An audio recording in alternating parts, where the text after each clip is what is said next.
Good morning students. Class 12th के लिए lost spring जो लेसन है अनीस जुम के द्वारा लिखा हुआ, today we will know about the summary of this lesson, कि इसका सब्जेक्ट मैटर क्या है लॉस्ट स्प्रिंग का, इसके बारे में जानेंगे। I have already prepared complete video on this lesson. आप ये वीडियोस 3 पार्ट्स में मैंने तैयार किया है लॉस्ट स्प्रिंग के लेसन को, कंप्लीट चैप्टर, और ये कंप्लीट चैप्टर आपको मेरे चैनल की प्लेलिस्ट में मिलेगा और साथ ही इस वीडियो के डिस्क्रिप्शन बॉक्स में भी आप इस लेसन की लिंक्स प्राप्त कर सकते हैं। इसलिए आप मेरे चैनल को सब्सक्राइब कीजिए और सब्सक्राइब करने के साथ ही बेल आइकन जरूर हिट कीजिए, जिससे कि नई वीडियोस का नोटिफिकेशन आपको मिल सके। Let's start the summary of the lost spring. इस लेसन में you will find these 3 characters, Sahib e Alam, Mukesh and Savita. First we are starting with Sahib e Alam. तो अनीस जुम जो राइटर है, इन्होंने दिखाने की कोशिश की है कि जो गरीब लोग हैं किस तरह से उनका एक्सप्लॉयटेशन किया जाता है और क्या उनकी इच्छाएं रहती हैं। तो उनकी परेशानियों को लेकर के ये लेसन यहाँ पे अनीस जुम ने लिखा है। साहिब ए आलम, लेखक जो साहिब ए आलम है, he is a rag picker, कचरा बीनने का काम करता है ये। तो ये लेखिका इससे मिलती है। Every morning she encounters with Sahib e Alam in her neighbour. अपने पड़ोस में साहिब ए आलम से उसका आमना सामना होता है। और साहिब ए आलम जहां से आया है वो बांग्लादेश, ढाका से, और ढाका में लगातार तूफान आए थे। उन तूफानों की वजह से इनके जो घर हैं वो उखड़कर चले गए, इनके खेत भी बह गए थे और ये लोग यहाँ आकर के बस गए और यहाँ कचरा बीनने का काम ये करने लगे। और ये जो यादें हैं ये साहिब की मेमोरी में नहीं है, क्योंकि बहुत पहले ही ये लोग यहाँ आकर के बस गए थे। तो साहिब ए आलम से हमारी जो लेखिका है, she asked why do you do this, but तुम ये काम क्यों करते हो, रैग पिकिंग का काम क्यों करते हो, कचरा बीनने का काम क्यों करते हो। तो हमारा जो साहिब ए आलम बहुत ही नॉर्मली जवाब देता है कि I have nothing to do any work, मेरे पास कोई काम करने को है ही नहीं।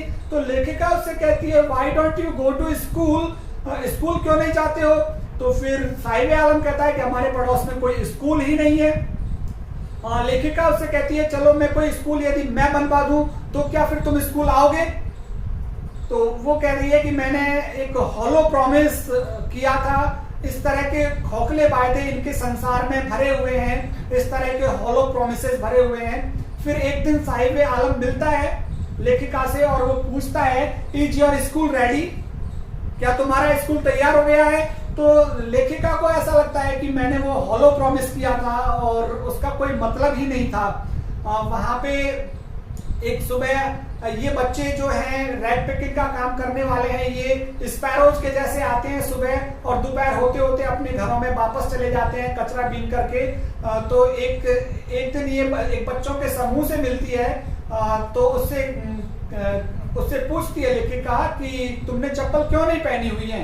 तो एक लड़का जवाब देता है, नहीं, फिर वो लड़का कहता है कि my mother she doesn't give me those chappals from the shelf, कि वो अलमारी में से निकाल कर देती ही नहीं है। तो दूसरा लड़का जिसने अनमैच्ड शूज पहने हुए हैं, बेमेल जूते पहने हुए हैं, वो कहता है कि अगर इसकी माँ इसको चप्पलें उतार कर दे भी दे तो ये खो देगा। तो लेखिका उसके अनमैच्ड शूज को देखकर, उनको इस सारी चीज को देखकर लेखिका कहती है कि क्या वजह है कि ये लोग नंगे पांव रहते हैं, बेयर फुट रहते हैं, ये इनकी एक कस्टम है, ट्रेडिशन है नंगे पैर रहना, या फिर this is a perpetual state of poverty, या गरीबी की जो सतत अवस्था है इस वजह से ये लोग नंगे पैर रहते हैं। तो अनमैच्ड शूज को देखकर लेखिका को एक स्टोरी याद आती है जो कि उदीपी के एक व्यक्ति ने कही थी कि एक मंदिर के यार्ड में एक पुजारी रहता था, उसका बेटा, उसके पास जूते नहीं थे, वो प्रेयर किया करता था देवी से स्कूल जाने से पहले। और जब लेखिका उस जगह पे गई काफी साल बाद, तो उसने देखा कि उस आंगन में एक नया पुजारी आ गया था और उसका बच्चा हाफते हाफते आया था और उसने जूते पहने हुए थे। तो कम से कम लेखिका को लगा कि उस बच्चे को, जो पुजारी के बच्चे को जूते मिल गए थे और बिल्कुल शायद वो जूते ऐसे ही थे जिस तरह के अनमैच्ड शूज इस बच्चे ने पहने हुए हैं। तो अभी लेखिका को लगता है कि ये जो लोग आए हैं गार्बेज कलेक्ट करते हैं, ये लोग बांग्लादेश से 1971 में आ गए और आकर के दीज आर द स्क्वैटर्स, इन्होंने अतिक्रमण किया है और कहां पर आकर बस गए हैं, ये सीमापुरी पर आकर बस गए हैं। Seemapuri at that time was a desolate place and there were the heaps of garbages is at the Seemapuri, वहां पे सीमापुरी निर्जन स्थान था। Although it was in Delhi, यद्यपि ये दिल्ली में था, बट मेटाफोरिकली यदि लाक्षणिक रूप से कहें तो ये दिल्ली से बहुत दूर था, दिल्ली की सीमाओं पर था जहां पे कचरे के ढेर लगे हुए थे। इन लोगों ने यहाँ आकर, बांग्लादेश से आकर ये लोग यहाँ पे बस गए क्योंकि यहाँ इनको कचरा मिला। इस कचरे को बीनकर rag picking was a means of survival for them, उनके लिए ये कचरा जो बीनना था उनके लिए आजीविका का एक साधन था। और बच्चों के लिए जो ये कचरा था, it was wrapped with wonders, आश्चर्य से भरा हुआ था। कभी कभी लेखिका उनसे पूछती है, वहां जो महिलाएं हैं सीमापुरी पर जो फटी हुई साड़ियों में हैं, उनसे पूछती है कि तुम लोग यहाँ पर क्यों हैं, अपना स्थान तुमने क्यों छोड़ा, ढाका या बांग्लादेश से अपना स्थान क्यों छोड़ा। तो उन महिलाओं ने कहा कि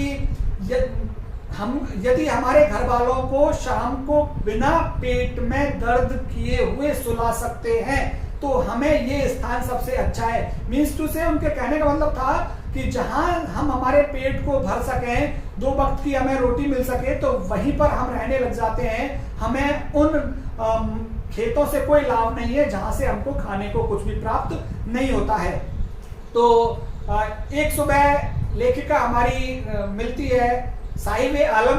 साहिब ए आलम वो कहती है कि साहिब का जो नाम है लॉर्ड ऑफ यूनिवर्स है, ब्रह्मांड का स्वामी। वो कह रही है कि यदि साहिब को पता लग जाए कि मेरे नाम का मतलब लॉर्ड ऑफ यूनिवर्स है तो एक बार तो उसको बिलीव ही नहीं होगा कि मेरा नाम का मतलब इतना ऊंचा है और मैं कितना गरीब हूं। तो एक सुबह मिलती है साहिब से और उसके हाथ में स्टील कैनिस्टर है और वो कहता है साहिब उससे, लेखिका से, now I have started to work on a tea stall, मैंने चाय की दुकान पे काम करना स्टार्ट कर दिया है।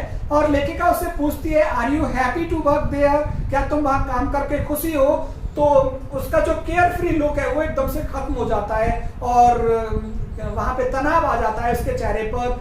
जो उसका स्टील कैनिस्टर है, it seems heavier than his plastic bag, जो उसका प्लास्टिक बैग था जिसमें वो कचरा बीनने का काम करता था, वो उसको हैवी, उसकी तुलना में जो स्टील कैनिस्टर है वो हैवी लगता है। हैवी क्यों लगता है? Because Sahib is not now his own master, अब वो अपना खुद का मालिक नहीं रहा है। Steel canister does not belong to Sahib, steel canister Sahib का नहीं है। While that plastic bag which he used to carry on his shoulders, that was his, जो प्लास्टिक का थैला था जिसे अपने कंधे पर लेके जाता था वो उसका था। तो ये साहिब की स्टोरी हो गई। साहिब के बाद हम मुकेश की स्टोरी देखते हैं। मुकेश ये फिरोजाबाद में रहने वाला लड़का है और मुकेश का जो सपना है वो मोटर मैकेनिक बनने का है। लेखिका कहती है कि वो फिरोजाबाद की गलियां जहां धूल ही धूल भरी हुई है, उसका जो सपना है, उसका ड्रीम मोटर मैकेनिक बनने का dream, it looms like a mirage, ये एक मृग तृष्णा के जैसे तैरता है वहां की गलियों में या उसके नजरों में। मृग तृष्णा के कैसे? जैसे आपने रामायण में देखा होगा कि माता सीता ने कहा था कि सोने के सींग वाला हिरण जा रहा है और उन्होंने श्री राम भगवान से कहा था जाकर इसे पकड़ो, जबकि ऐसा कोई हिरण नहीं था जिसके सोने के सींग हो। या फिर मैं दूसरा एक एग्जांपल दूं, मिराज, कि आप जब रेगिस्तान में हो, थोड़ी दूर आपको नजर आएगा कि पानी, वहां पे पानी जैसी चीज लगेगी हिलती हुई सी, आप आगे जाएंगे वो पानी आगे बढ़ जाएगा, तो ये मृग तृष्णा होती है।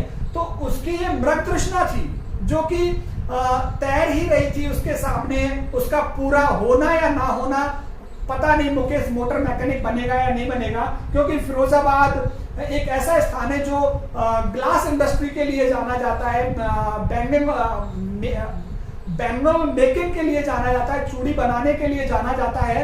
और मुकेश जैसे 10,000 20,000 children they work there in glass industry, glass उद्योग में काम करते हैं, and they have to work in dingy cells out without air, without light, बिना हवा के, बिना प्रकाश के, और छोटे बदबूदार कमरों में उनको काम करना पड़ता है, and they often lose their eyesight, और प्राय वो बच्चे अपनी आंखों की रोशनी खो देते हैं।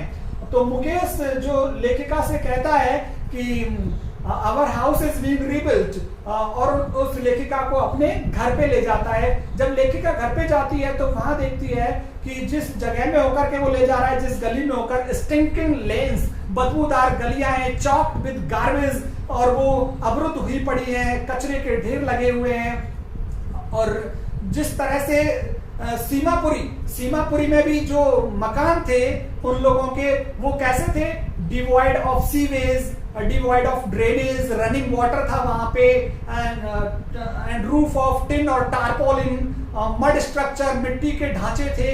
कुछ इसी तरह का यहाँ फिरोजाबाद में जब लेखिका जाती है तो वहां पे भी क्या है कि वो गलियां चौक्ड हैं और लोगों की भीड़ है घरों में, और जो घर हैं वो हिलती हुई दीवारों के से हैं, पोगली डोर्स, हिलते हुए दरवाजे हैं, हिलती हुई खिड़कियां हैं उनकी, और जानवर और इंसान साथ साथ रह रहे हैं, मेडिवल स्टेज में जैसे रहा करते थे मध्ययुगीन टाइम पे। तो ऐसे किसी एक घर के सामने मुकेश एक किक मारता है गेट को और उसको खोल देता है। वो लोग अंदर जाते हैं और वहां देखती है लेखिका की एक बहू, उस घर की बहू है, और जो कि मुकेश के भाई की पत्नी है, वो खाना बना रही है, और उस खाने में स्पाइनक लीव्स को बॉयल किया जा रहा है, और किसी बड़े बुजुर्ग के आने पर वो घर में पीछे की तरफ चली जाती है और वेल घूंघट कर लेती है। ये सब कुछ वहां लेखिका ने देखा, और लेखिका ने देखा कि जो मुकेश के फादर हैं, पहले उन्होंने टेलर के रूप में काम किया और फिर उन्होंने चूड़ी बनाने वाले के रूप में काम किया। इस काम में कुछ ज्यादा सफल नहीं हुए वो, और अपने बच्चों को ना तो स्कूल भेज पाए,